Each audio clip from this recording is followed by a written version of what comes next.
Friendship, for example, is a real gift. It's an insane world. In it there is one sanity, the loyalty of old friends. You're the best friends anybody ever had. Lone bad friend, good. Bubba was my best good friend. I had to make sure that he was okay. Friendship and family, these are the things that matter. Can we just become best friends? Yep. Touch my friends again and I'll blind you. Thanks, Mike. You're my best friend here. Lose one friend, lose all friends, lose yourself. We ride together, we die together. Bad boys for life. That's what friends are for, right? Friends? Louis, I think this is the beginning of a beautiful friendship. If you're not over here in 15 minutes, you can find a new best friend. You've been saying that since the 5th grade. We're back, everybody. The I Am Your Friend podcast is back. It's been over a year since I put out the last episode, which is wild. I didn't even actually realize that until I was talking to somebody about it, and then I went back and checked. I was like, oh, it was August of 2022, which is crazy to think about, because whenever I put that episode out, whatever it was, like, I didn't even know I was moving yet. So it's crazy how much my life has changed since the last time I did that. And like I've been reflecting a lot on like that end of 2022, like everything that happened. I went on 2 tours, and when I went on the one tour, whoa, that was a crazy alliteration or whatever. When I went on that one tour was when I was interviewing for the job that I have now in New York. And it's crazy because I was like tour managing a tour that was kind of hectic, and I was working my old job like remotely from the road, and then also interviewing for a job that might move me to New York. And I got the job offer when I was on that tour, and I was on the West Coast, and I had to be like, can I let you know in like a couple weeks? Because I'm like on tour right now, and I think making a crazy life decision while you're on tour is like an insane thing to do, because your mind is just in a different state of mind, I guess. And it just like felt like a lot with everything that I was handling. And luckily they were cool with that. And then I got back to Buffalo and was like, no, yeah, I'm going to do this, you know? And so I take the job, and then this apartment that I'm in, that I'm recording from, if you're watching on the video, welcome to my studio apartment in Brooklyn. It just kind of fell into my lap. I had a friend who was living here. Shout out my friend Josh that hooked it up, because I got extremely lucky to be able to afford this place in Williamsburg, Brooklyn, which is a very expensive place to live typically. So, and I'm like in a very cool location, and I have been counting my blessings every day because I just feel like unbelievably lucky to be in the situation that I'm in, and how easily it happened, you know? The crazy part about moving here is like, I didn't really think about it, which sounds kind of nuts to just be like, yeah, I just said yes and just was like, I'll figure it out. But I'm realizing I think that is like the best way to live, is just to be like, just to have like this insane belief that things are going to be okay and will work out. And to just trust your intuition, and like when an opportunity presents itself, follow it, and just like put your faith in the universe and just act in like the best way that you can, and things will work out. I think it hasn't let me down yet, but I don't know. It's been interesting thinking back on that, all of that, because I think like I'm a person who overthinks everything, and you know, I have anxiety and everything. So had I not just said yes, and had I not just gone for it, and just ignored the anxiety that did come up, I probably would have talked myself out of it. And that, like in hindsight, if the idea that I could have talked myself out of it scares the hell out of me, that like I could have, like I would have listened to these like irrational fears in my head that would have resulted in me staying there and just like not growing at all. Because when I tell you in like the past year, the amount of growth it's like I've completely reset. It's pretty crazy. And I noticed that a lot, that like from I don't know, getting out of college to like 27 was like a whole journey of itself. Like, for a couple years, I just was like freaking out and was extremely anxious, and I was depressed and didn't know who I was or what I wanted, and was just drinking and being an ass and making a lot of mistakes, which I think like those years are for, you know what I mean? Like your early 20s are all about fucking up. Just like go have fun, just do shit and don't worry about it, because like you're going to learn from it as your brain starts to like fully develop, you know? And then at 25, that's when the pandemic hit. And so I was like, the timing was pretty interesting. 25 is when your brain fully develops, and, I turned 25, and then I turned 25 March of 2020. And then I get, stuck inside and just like, I'm kind of forced to just sit with myself and kind of just reflect and be unbelievably self-aware and have like these crazy realizations of like, oh, I have not been the person that I want to be, and I've not, treated people the best, and I have made a lot of mistakes, and then that's when I'm going to therapy regularly, and that's when I'm focusing a lot on like mindfulness, and I get into like meditation and yoga and all these kinds of things to help me, heal a lot of wounds and really grow as a person into somebody I really liked, which I did get to. And it's funny that like when you do that work and you get to that place, that you notice good things just kind of start happening. And that's why like I'm fully a believer in like manifestation, in a sense of like when you put manifestation of like energy, I guess, of like when you put a lot of good, like really good energy like into yourself. I'm not saying like strictly like positive energy, because I think that's like a toxic mindset of like the good vibes only, you know what I mean? Like focusing only on, I mean like good as in like untainted energy, like energy that is like purely good. Like that doesn't necessarily mean always like positive, but just like putting that kind of energy into yourself to like heal and grow and become a person that you want to become. I think once you do that, then that good energy kind of gets rewarded back to you from the universe. And that might sound some like crazy hippy dippy shit, but that's the shit I've been on. All right. I don't know why I said it like that. That was embarrassing. Don't tell anybody I did that. So that I do all of that. Right. And good things happen. And then like, I'm going on these tours with my friends and learning so much, about myself and about, the touring world, and getting to see like all different parts of the country and experience all these different cities. And, every time I came to New York, I just was like always falling in love with it, and romanticizing the shit out of it, because that's who I am as a person.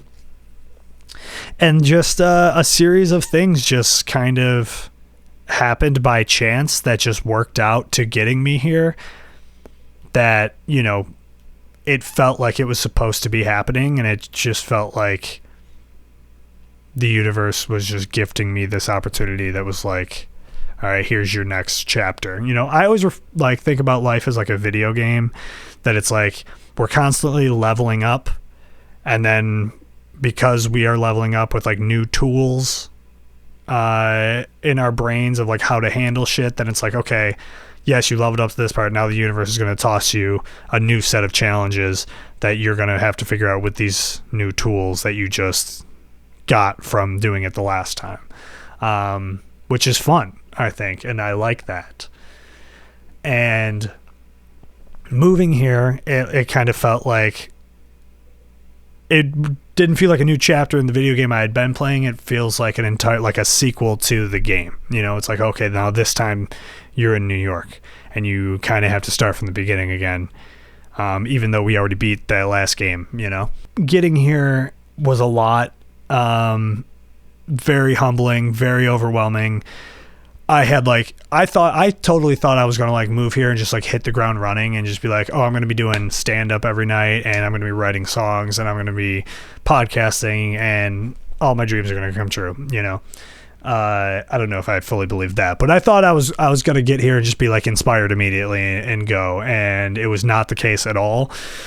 I actually, like, the opposite happened. I needed to just like, you know, I was getting acclimated to a new job, a new career in a new industry, surrounded by all new people in a new city, in a new apartment. Like, everything was new. So I just like kind of had to just take a step back and just like slow down and just like appreciate the ride of it all, you know, and just, I didn't feel I had no creative spark, and which kind of sucked, but I kind of just accepted that instead of beating myself up about it, that I was just like, you know, I was forgiving myself for that because it was like, well, there's a lot going on here. We just did a lot, you know, the fact that we went from like 2 tours to accepting a job in a new city to finding the apartment, and then it's the holidays, and then, you know, and then you get hit with a blizzard, and then you want to do like, you know, you're gonna have a going away party and you're gonna play this going away show with your band that you know, there's just a lot happening, and then it's like, all right, now you're moved in and your parents helped you move in and then they left and now you're just here, you know. And which I think this part is, I think about this part a lot. I will never forget my first night in New York City. My parents leave and the Bills are playing that Monday night against the Bengals, which was the Damar Hamlin game, which is, if you don't know what that means when I say that, Damar Hamlin is a player for the Buffalo Bills that died on the field and was revived, and it was the first time I had ever watched a Bills game alone, and I'm like in a new city and I'm here by myself, and I like got my internet set up as fast as I could and set my TV up. Everything else was still in boxes so I could watch this game and, you know, give me some sense of home and comfort after like I just moved in this day. And then that happens, you know, and like something that has never happened in the NFL before. And it was like jaw dropping, emotionally overwhelming. And I'm just like alone in this new apartment. I'm just like, what does this mean? You know what I mean? Like, did I do this? Should I go back? You know, which is obviously a ridiculous thought, but it was crazy that happened like the day I moved in, and it was a lot. Anyway, since I've been here, really humbled, really, and that's what like I wanted to be humbled. You know what I mean? Like that was kind of one of the biggest purposes of me moving here, was to be like, I don't know. In Buffalo, I kind of felt like I didn't reach my ceiling, but the ceiling was visible. Does that make sense? Of being like, I hadn't like peaked or anything of like with everything I was doing. Like, you know, I was starting to build some sort of like, you know, like my band was doing okay, like locally, you know, like we were playing good shows, and when we played a show, we could fill up a smaller venue, like, and that was really, you know, that was enough for me, you know. But, and then like same thing with like doing stand up, like I was getting on shows pretty quickly, and I was, you know, getting booked on certain shows at Helium at the club, and like the ceiling of what that would be was just like being able to like feature at Helium for like national touring acts, you know what I mean? And that was kind of the same thing of like being in a local band. It was like, really, you're just going to be the band that gets booked to play like bigger shows, like when a band comes through and needs a local opener, like we could, you know, that was the ceiling of that. And I had not reached that, but what I'm saying is like I could see it, you know what I mean? It was very reachable. And I was like, but if I get to that point here, I'm going to want more. And then I'm afraid that it's going to be too late and I'm just stuck in this. So I was like, so I might as well swing for the fences and just go try to do this in the biggest city in the country where like these kinds of things are curated, I guess, like stand-up comedy specifically, obviously, and then, you know, music and any sort of creative expression, you know. And I obviously I didn't think that was going to be like an easy thing, but it definitely has been hard. I still have only been doing stand-up like here and there just because it's I don't know, I'm exhausted like all the time from just like I go to work, you know, and then it's like, and then I gotta feed myself and I can't really afford to like eat much, so like I just like I cook every day, and I just like I'm very like frugal with my spending, and I don't order out all that much, and I try not to go out that much, and like I've been chilling on drinking like just because I kind of have to, and I'm just like accepting that and being like, this is okay. Like it's okay to just like, I have a job. First of all, I have a job that I like. Isn't that insane? Like I never thought I would have that, and I have a job that's like a good job, and it's in the industry I want to work in, and like the people I work with are cool and young, and we get a lot of cool like perks. I get to go to like free shows all the time and shit, and it's super fun, and I really like working in this industry, and like that's a cool thing. And my apartment is awesome, and I'm extremely lucky to have it, and I count my blessings every day because I landed on this like amazing opportunity that like everybody in New York that I know that knows of my situation like hates me for it, because it's like, this is what everybody is looking for, this needle in a haystack of like an opportunity, a living situation that I found. So I'm extremely lucky for that, and I like it here, and I like my neighborhood, and can't this be enough, at least for now, you know, is kind of the point where I've gotten to. Like, yeah, maybe I just like coming home and making dinner and listening to a record or watching a movie and just like hanging out by myself, you know, and this is my first time living alone, and like maybe we can just enjoy it without needing to do much else, you know. So that's kind of where I've been for the last year. You know, it's almost been it'll be a year and a couple months that I've been here, and it's been unbelievably eye-opening, and I just cannot recommend it to anybody enough who like feels stuck or lost. And like, dude, if there's nothing holding you back in your current situation, like it's on you to change it, and it's scary, but it's so fucking rewarding. It really is. And I feel like I have like more of like a center, like more of a core, like a very strong core built of myself than I've ever had. And I think that, you know, this has a lot to do with it. I know that this has a lot to do with it, that it's like of taking a giant risk that absolutely terrified me, but doing it has led to like happiness, which is crazy to think about.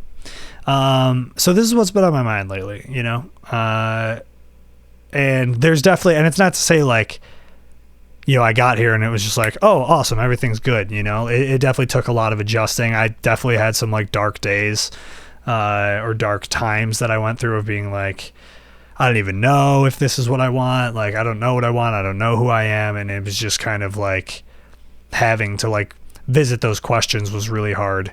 But it eventually got me to a point that I'm really happy to be in. And that's why the podcast is finally back. 'Cause I was like, you know what?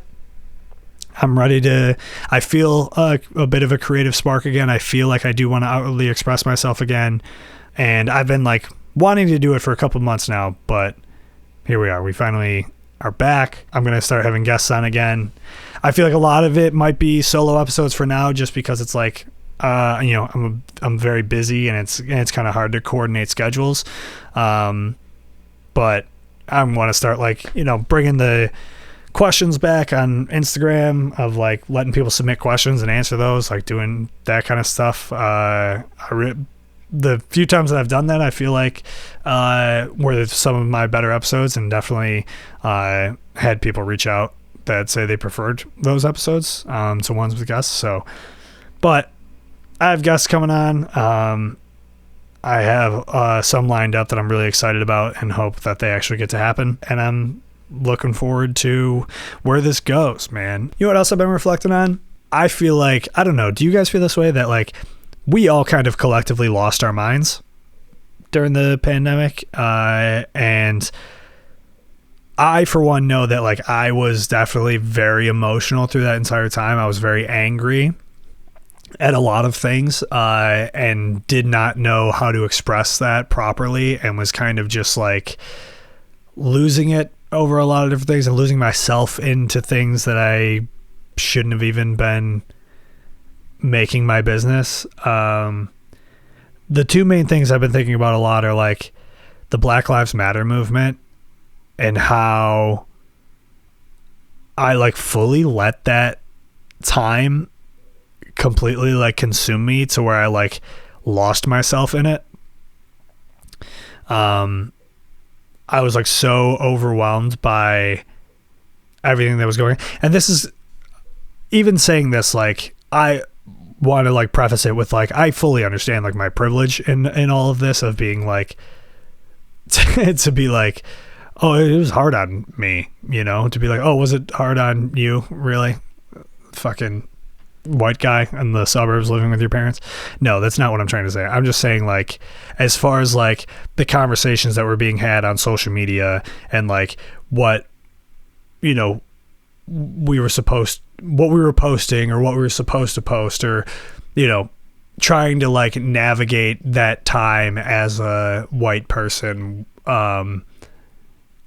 I don't think it's, you know, outlandish to say it was a difficult time for, at least I don't think it was a difficult time for white people who cared, who wanted to better, you know, become better and like figure out their own biases and their own things that they had to unlearn, you know. But I don't know, the way I went about it, I feel like the way I went about things, I was just like very angry.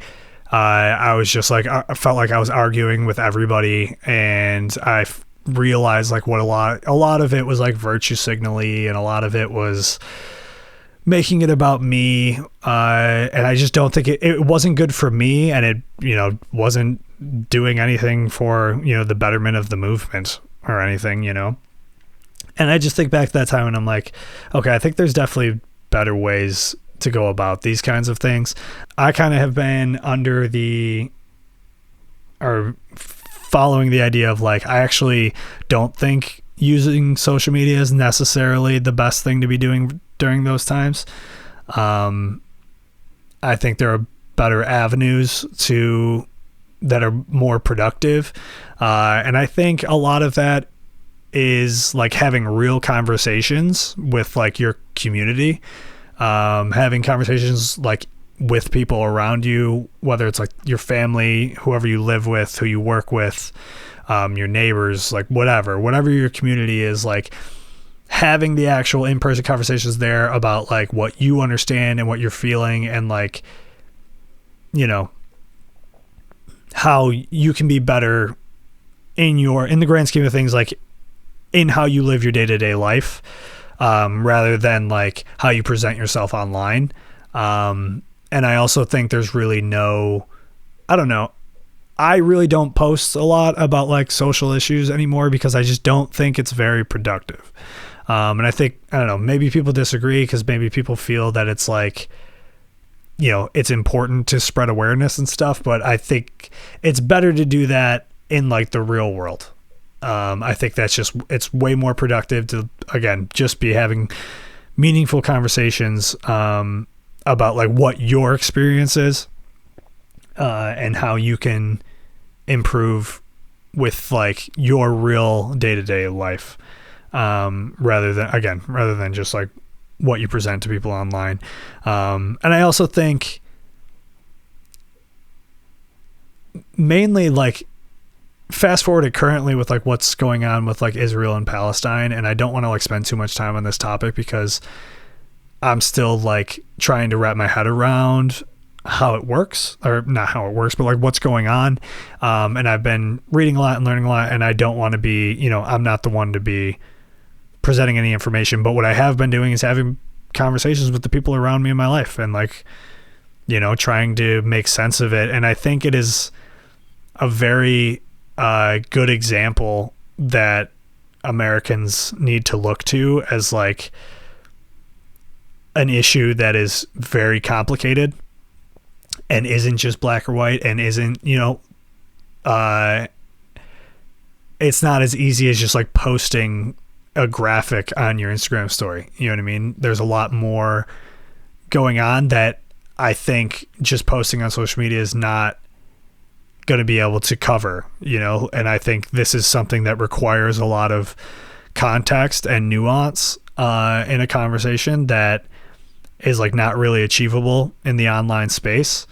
And I think that's a good thing for Americans to realize, that like this is how we should be with kind of every issue. I think human beings in general and the way we live are very complex and very nuanced, and I don't know. I've been trying to have more meaningful conversations with the people in my life outside of social media, because I think that's just the better. This whole idea that like your silence is deafening or whatever, for if people like aren't posting during a difficult time, like I think that is fucked, and I don't agree with that at all, because I think you have no idea what people are doing outside of that scope, and I think it's so important to be outside of that scope than to be only inside of it. And I think that's what I was trying to get at with like what happened to the Black Lives Matter movement, is I was just like constantly doom scrolling and just like flooding social media with all of this shit that I was just learning about. Like I was just trying to understand it, and then it's like as I'm understanding, it's making me angry, and then I'm like arguing with my family like for context that they don't have, like they don't have the same level of information that I have just been gaining, you know what I mean? Through like the things I'm reading, I'm watching documentaries, I just hear someone like repeat just like regurgitated information that got like said on the news or something, and I just like would see red and I would just go nuts, and that's just not productive. I think it's extremely important to meet people where they're at and understand that like everybody is only their experience and their environment. You know what I mean? Like that's as much as they can be, and we shouldn't fault people for that. We should understand that and kind of have empathy to that when we have these conversations, because I think it's way more productive to do it from that standpoint when like how somebody grew up and like the environment that they grew up in and like how they live their life, and like it doesn't necessarily mean they're a bad person just because they're misinformed. It actually doesn't mean they're a bad person. It's like, and I think providing that information to them, if they even want it, it could just be done in a more productive way, I think. And then I've been thinking about that a lot, and I think it's the same can be said for like the way I went about talking about like the vaccines during the pandemic. Obviously I was very pro-vaccine, and I was like talking a lot of shit to people who were against it.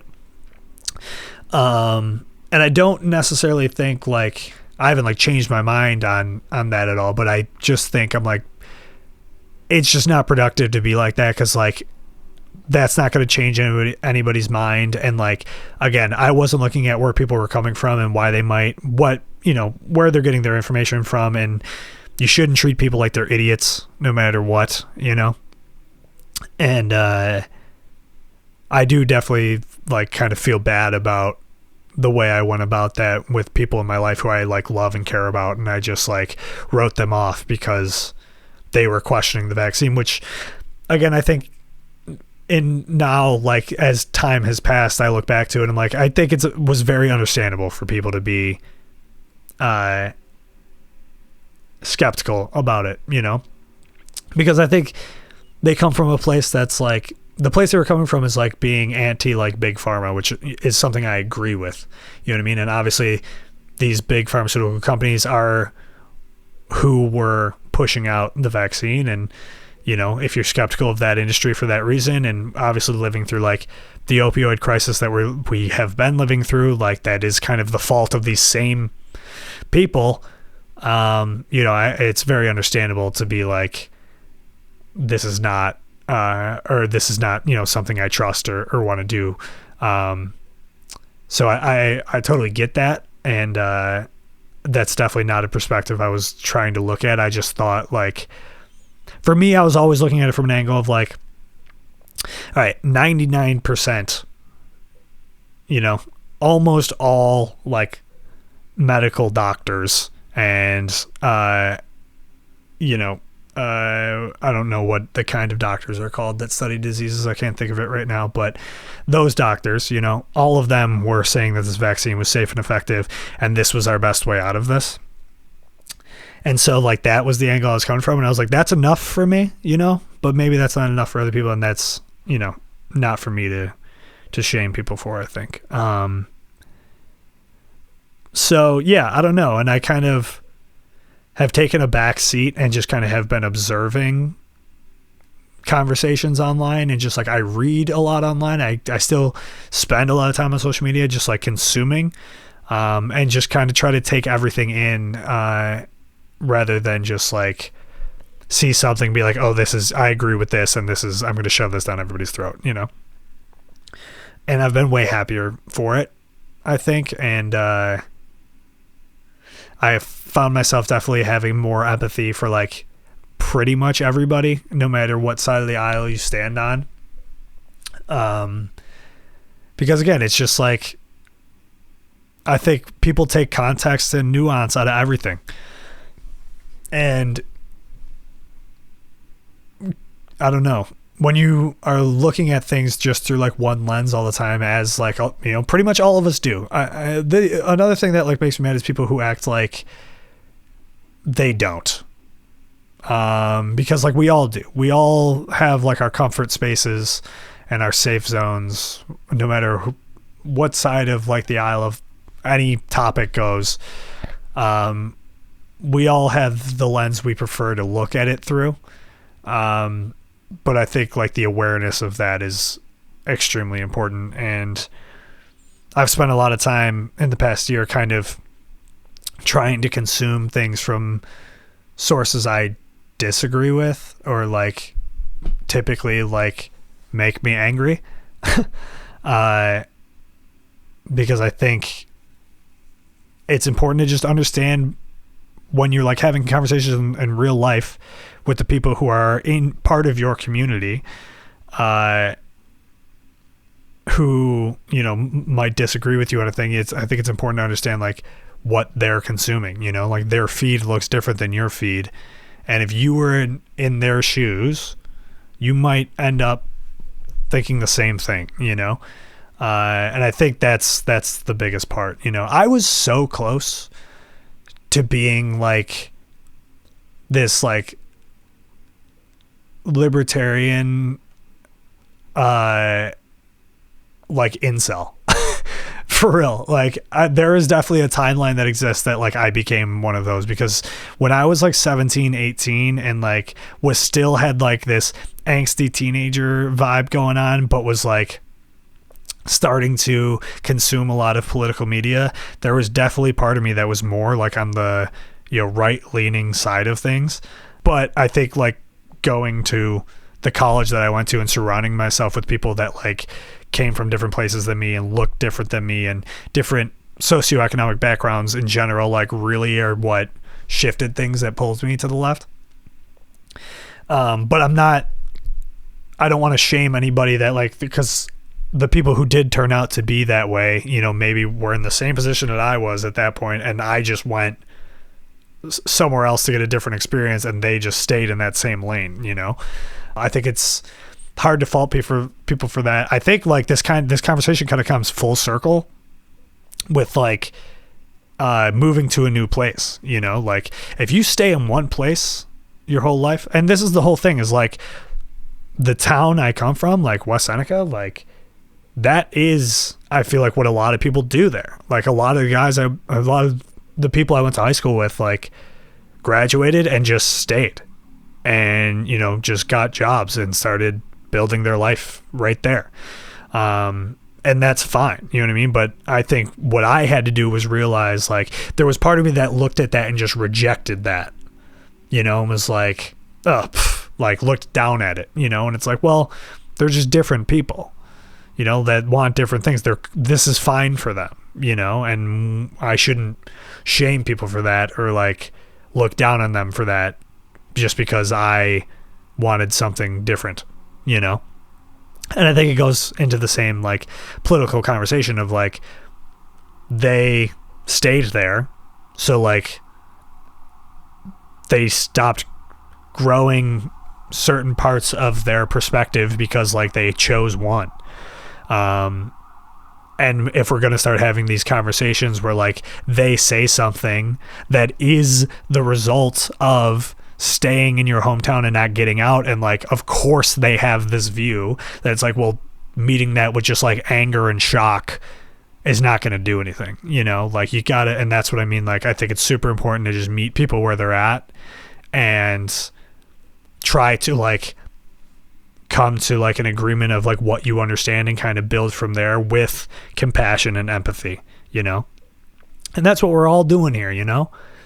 That's the whole point of this podcast, is to push compassion and empathy into the world of like anybody who is a young adult trying to figure their life out. That's what this podcast is. This is why it's called I Am Your Friend, because it's like, hey, I'm a 28-year-old who is not an expert on anything and is just still trying to figure my life out, and I freak out a lot because sometimes I feel like I'll never know.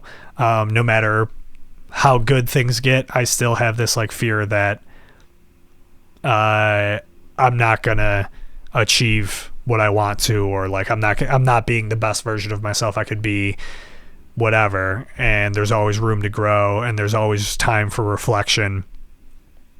And that's what I'm here to do, and like have these conversations to be like, hey, if you feel this way too, like no worries, like this is what it's all about, you know. And I think like, you know how there's this trend going on lately that's the Roman Empire, if you've seen this on like TikTok and stuff, how it's like there's a group of guys, apparently a large group of guys, that for one reason or another think about the Roman Empire all of the time. And when I first saw this, I was like, what the hell are you talking about? I've never thought about the Roman Empire. If you follow me on TikTok, I made a video about it that was like, I don't even know anything that happened during the Roman Empire. I never think about it. Why are people thinking about it? And then the trend kind of transformed into, oh, well, this is my Roman Empire. Like everybody kind of has their own thing of like that their brain constantly goes to all the time.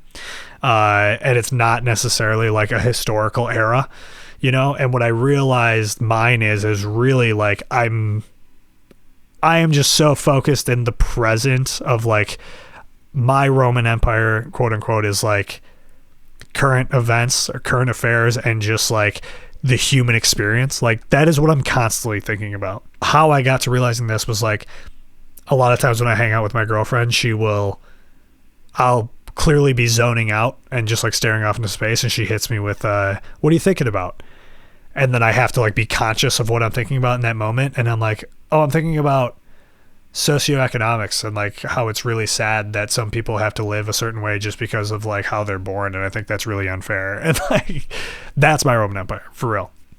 So in realizing that like this is like what I have naturally chosen as like the thing that I think about all the time, is like how human beings live and how we've gotten to this point, and you know the systems that are set up that are unfair. And like I just go down these rabbit holes of like trying to make sense of it all from like a bird's eye view of like how we've not necessarily chosen, but like how we've generally agreed upon this is how it is, like how our living situations are for everybody.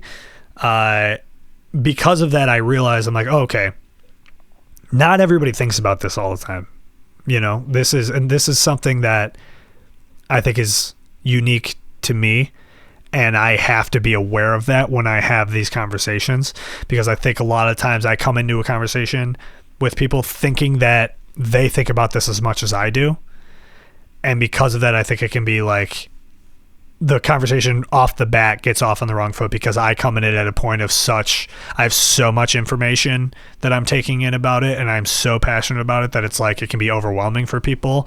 And I think I have learned how to like navigate having these conversations and like having the self-awareness of being like, coming from it, like, this is my Roman Empire. This is the thing that I consume much of my brain time on.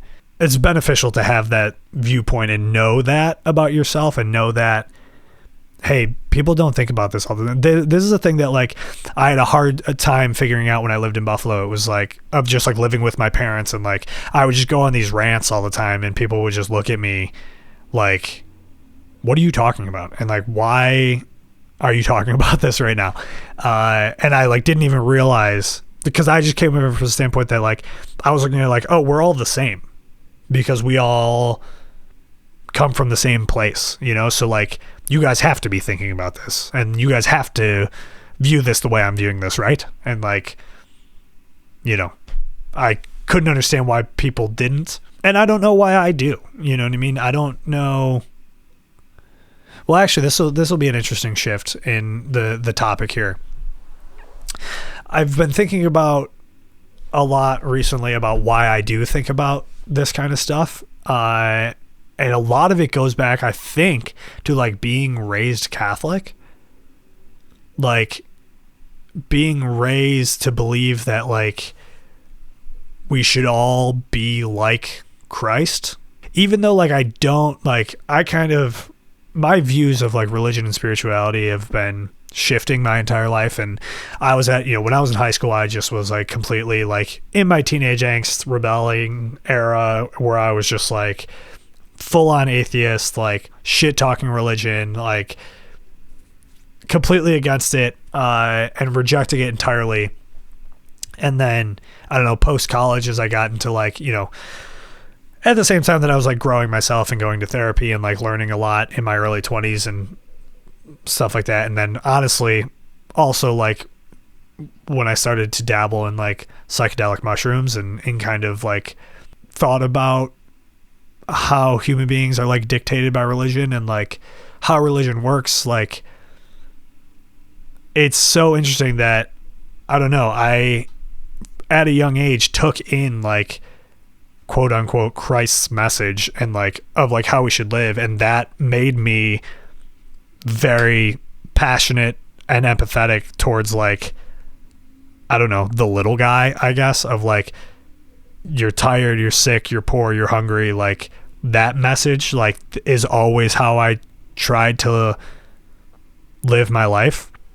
And I think a very tough thing for me to realize was like, my whole family is, you all go to church every Sunday, but like, why don't you don't feel this the same way about me and this? And I think what I realized about religious people is that religion does two things that human beings, I think, require or like crave, which is it gives you community, right? We're a tribal species. By the way, I can't stop saying that lately. We're a tribal species. But it does like explain so much about how human beings live, which again is my Roman Empire, if I haven't made that clear enough. We are a tribal species. We need community. And a reason I've been thinking about that a lot too is because like moving to New York, for a while I did feel like extremely lonely here. Because I felt I had no community, you know, and I still am kind of working on that, I think, but I'm aware of it. It doesn't like make me sad. It's just like a recognition of information of like, oh, I don't really have a sense of community here. And that's important for human beings, you know, and I think I should focus on trying to find some sort of community for me to feel you know, belonging to. Really all I have is like work, which is fine because I like my job. I like the people I work with. I like hanging out with them. So, but still kind of searching for something that's more of like a stronger connection between people, of like like-mindedness somehow. Anyway, so religion, I think, gives human beings a sense of community, and a sense of purpose. And I think it also fills a void, which is like the fear of mortality. Because it gives you a promise that like something happens after you die. And I think that those two things are extremely important. But what I think the issue is with religious institutions is that they kind of know that and they prey on that to like push some sort of political agenda. And that's where I get upset and like I'm validated and like, oh, I'm glad I left that because I can see that now. Because like, I don't know, if you like really look at it from like an outsider's perspective of like the Bible and like Jesus Christ's message, like it really is like all about love and like taking care of one another. You know what I mean? Like taking care of the people around you and like loving people no matter what, because we're all created in God's image, and that is it. Like that's bottom line, like what it is. Like that's like the summation of everything. But what has happened throughout the years of, you know, as we evolve as human beings and we have progressed and our brains continue to develop and we become more evolved and more progressive, and what I realize is that, you know, religious institutions will try to, again, use this, the human need of community and of, you know, being scared of their mortality, like preying on those things and being like, well, if you want that, then you have to agree with this, and this thing is that we're saying that homosexuality is a sin. You know what I mean? I'm just saying that as an example. And it's like, okay, and then, you know, people get manipulated into that, and now you have this whole message of homosexuality being a sin being spread across your religious institutions that people latch onto because of their need for community and their fear of mortality. And they're like, well, if this is Christ's message, then I am taking all of it, right? But the whole thing is that wasn't Christ's message at all. And homosexuality was never even talked about from a Christian standpoint until like the 40s, because that's when homosexuality started to become, I mean, not when, because there's years and years, like the idea of like homosexuality in society has been a thing for a very long time. But like, as far as like in modern history, I feel World War II, post World War II was really when, at least in like modern American society, when homosexuality started to become a very popular, not very popular, but it like started to grow, right? Started to become like a thing that like, oh, people are realizing this about themselves and that they're not alone and that they could talk about it, and they have these secret places that they go for this, and now they are forming this community, right? And the church sees that and is like, not on our fucking watch. We're going to retranslate the Bible and we're going to take a verse about pedophilia and change it to be about homosexuality, and we're just going to take that and run with it. How ironic that the place known for fucking kids is going to do that, right? They're going to go, well, we're going to take out the part about fucking kids and we're just going to make it about guys fucking each other.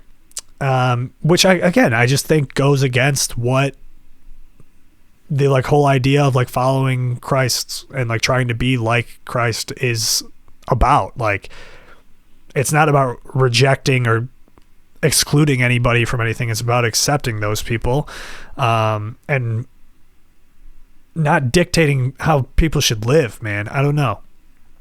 Same thing with like the abortion argument is like this whole like idea, life begins at conception. That's like a relatively new idea that like was not talked about beforehand. It was like something that like was happening in the culture, and the church, being the powerful institution it was, were like, we don't fuck with this, so we're going to rewrite our stories here that we've been using forever and just call it a retranslation to push some sort of political move. And we're going to tell all of our people that need this community and fear mortality that life begins at conception, and anybody who's trying to go against that is a sinner. I think there are good things to be taken out of like the Catholic faith or Christian faith, and that is like the general like message that Jesus Christ was sending, which was, again, just all about love and compassion and empathy and like helping the people beneath you and feeding people, making sure people have food and shelter and that's my whole belief, dude, is like, at the end of the day, the easiest way I've always been able to sum up what I believe is just like, there's enough to go around. We have enough resources to be able to make sure that everybody has the essentials and can live this way. And every day we make the active decision not to do that because of greed, because people feel entitled to privatizing certain commodities for their own personal gain and robbing it from other people, and these are the things that I think about all the time. And imagine just, hanging out with your family that just only watches the news every night, just watches the local news, and then I'm bringing this kind of stuff up, and they're like, what? All this to say, I think I've just learned a lot about how I go about certain things, and I think I have a lot more control over my emotions, and my anger and my insecurities. I've just done a lot of work, and I really like the place that I've gotten to and will continue to strive to. And I don't know, I hope this resonates with people, because I think, I see it a lot again online when I'm looking at it, like from people from, who I may share a lot of the same opinions with. I think just the way we go about trying to like spread that message gets convoluted. Don't even know if that's the right word, but I feel like I've heard that word be used, and that is the context in which it's used. But I don't know, man. I think, at least from like a leftist progressive view, I think we have to, the whole thing is like, if we want to make real progress and we want to be actually like have productive conversations, I think a lot of shit needs to change in terms of like, we need to essentially, in like the easiest way, like we all need to touch some grass, I think we all need to be more empathetic to like the quote unquote enemy, the people we disagree with. Like, we need to be more forgiving. I think like, I don't know. I think like 2016 to like 2020, we'll say, was just kind of like a crazy time for,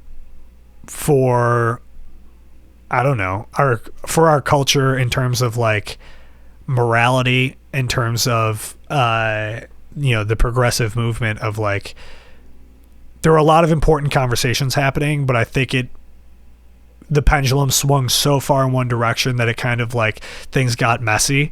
And I think now it's kind of like coming back, but I think what we need to do with that in terms of just like judging people and like canceling people, I think it's way more productive to kind of focus on just like ourselves and like keep our eye on the prize in the way of like, obviously people should be held accountable for their actions. I'm not saying they shouldn't, and what they say online and whatever, like I fully am about that, but I think we need to be more careful of where we put our energy, and I think we need to be more understanding and forgiving of people, and I think people need to be given second chances. And I think trying to put everybody into like this box of like problematic or unproblematic is problematic in itself,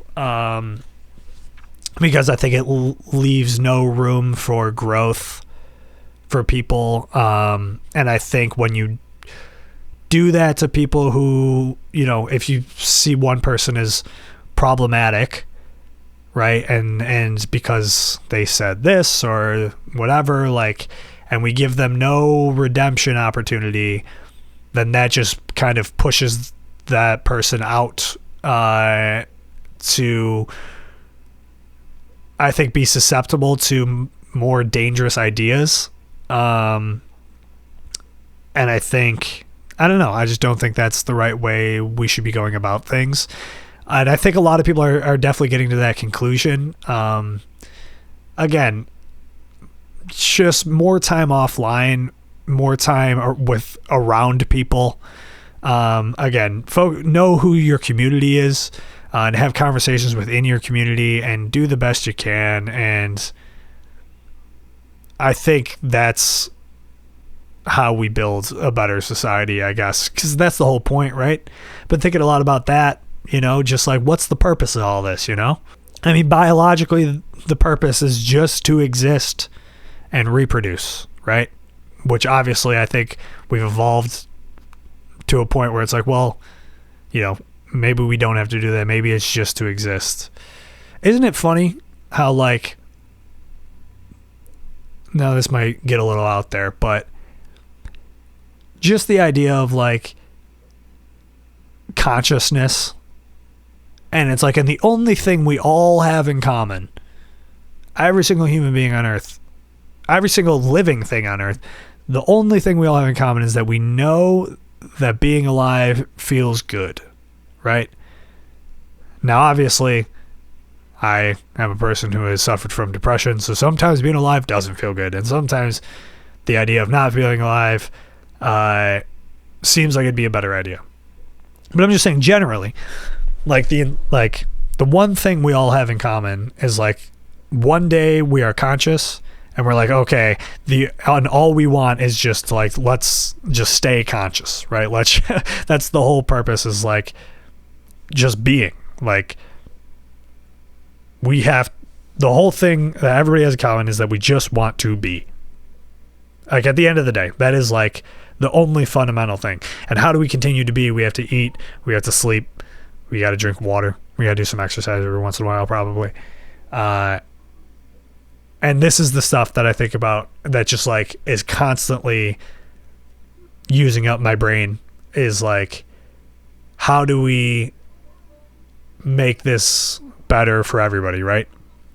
Leaving the world better than you found it. And this is all stuff I've talked about before on this podcast. Is the whole point here. The biggest thing I think a lot of people need to focus on is that, like, making mistakes is okay. Being a human being we are flawed, right? And it's okay to fuck up, and sometimes you had the wrong view on something and you were vocal about it, and maybe aggressively vocal about it, and you realize, oh, I was wrong. And that's okay. You know what I mean? It's okay to be wrong about things. It's okay. And I see this in my day-to-day life. Sometimes I have a take on something and, like, someone pushes back, and I like that. You know what I mean? Like, I like being challenged. I like hearing another standpoint where I'm like, oh yeah, tell me more about that. Like, why do you feel that way? And what context you might have that I don't, And that's just a thing that I don't think, I think is just completely missing from, like, our online conversations. So going back to, like, the Israel-Palestine thing, like, I think it's important to understand that there are a lot of different lenses you can look at that situation through. And it's very hard to look at because there is so much, like, atrocity happening from different angles. But I think it is important to understand the lens that you're looking at everything through. And it's also important, the most important thing of all of it, I think, is it's like, it is fully okay to, like, not have an opinion. That is the thing I've learned the most, like, might be the most important thing I've learned over the past year, is, like, you do not have to have an opinion. You do not have to say that opinion. And it's okay to go, you know what, I really don't know a lot about this. And that's when it benefits you, I think, to have conversations with the people around you, the people in your community, because that's, like, what's going to affect your life the most. And that's how you can be the most effective, I think, is, like, how you act within your community. I think it's super important for people to go, oh, I don't know enough about this, so I'm going to opt out of saying something about it in case that's the wrong view, and I think that goes both ways of, like, if people are saying something about it, because I've been seeing so many posts about it on people's stories and everything like that, and a lot of people have views that I don't necessarily think are the right views, but I understand why they have that view, and I think that's important too. I don't think we should be shaming people for having, like, if somebody's view on the situation is that of agreeing with what our Western media sources are saying, I don't think that's a reason to shame somebody, because we live in a society where like that is how a lot of people get their information. And I, again, going back to the idea that I think this is a super important situation for us as Americans to go, okay, maybe everything that's coming from all these news sources is coming from a certain standpoint, and maybe it's important to look at things through different lenses before I speak out about this. And, you know, again, meet people where they're at. Don't shame anybody for the opinion that they have if they've been misinformed or informed by a source that is only one lens, you know? And yeah, I don't know. I just think the timing of this is a crucial one for, again, as Americans, who the type of discourse we get into about all of the issues going on in the world. Like, I think this is the most important one for people to learn from, to understand that like bias exists everywhere, and you don't have to have an opinion on everything, and things are complicated and nuanced because that's how we are as human beings. It comes down to the question of like, what is most productive right now for this situation, you know? And I say all this without letting you know what my opinion is, but I mean, I'm sure if we talk, if you know who I am at all, I'm sure I know you know where I stand on this. And if anybody wants to talk about it, you can reach out to me, because I would rather have like a conversation about it than to just be like posting infographics knowing that it's going to fall on deaf ears. Like, I'd rather have a productive conversation with somebody who's like trying to be open-minded and trying to understand the situation, because it's a difficult one to have. And I'm not saying this because I, you know, think I have it figured out or anything. This is my Roman Empire. This is how I spend a lot of my time trying to understand these issues and trying to go about it in the best way possible, in the most productive way, so we can try to better ourselves and better, you know, this place, this rock that we live on in the middle of fucking space. I guess we'll leave it there, you know. Thanks for listening. If you made it this far to the I Am Your Friend podcast, I'm going to probably have to edit this a bit because this is my first episode back and it was a little rocky. And I don't know if anything I said made sense, but it felt good to do. And I will talk to y'all next week. Thanks for stopping by. Ooh, that's fun. Thanks for stopping by. Maybe I'll use that. See ya.